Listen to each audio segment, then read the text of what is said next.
നമ്മൾ നിസ്സാരമായി തള്ളിക്കളയുന്ന 4 കാര്യങ്ങൾ സൂക്ഷിച്ചാൽ അവന്റെ വീട്ടിൽ ബറക്കത്ത ഒരു കാലത്തും അള്ളാഹു ദാരിദ്ര്യം തരൂല. അള്ളാഹു നമുക്ക് ഈമാൻ നൽകുമാറാകട്ടെ.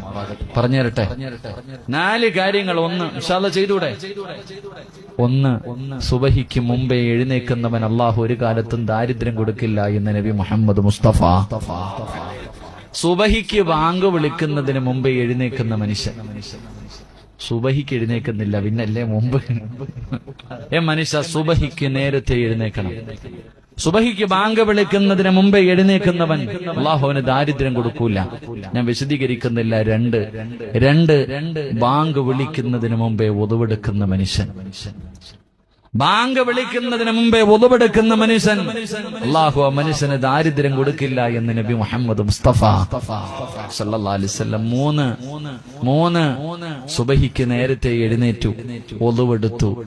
ബാങ്ക് വിളിക്കുന്നതിന് മുമ്പേ പള്ളിക്കകത്ത് കയറിയിരിക്കുന്ന മനുഷ്യൻ, മുസല്ലയിൽ കയറിയിരിക്കുന്ന പെണ്ണ് അല്ലാഹു അവൾക്ക് ഒരു കാലത്തും ദാരിദ്ര്യം കൊടുക്കില്ല എന്ന് അഷ്റഫുൽ ഖൽഖ് നബി മുഹമ്മദ് മുസ്തഫ.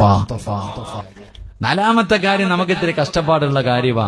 വിത്ർ നമസ്കാരം കഴിഞ്ഞാൽ ആവശ്യമില്ലാത്തത് സംസാരിക്കല്ലേ എന്ന് നബി മുഹമ്മദ് മുസ്തഫ.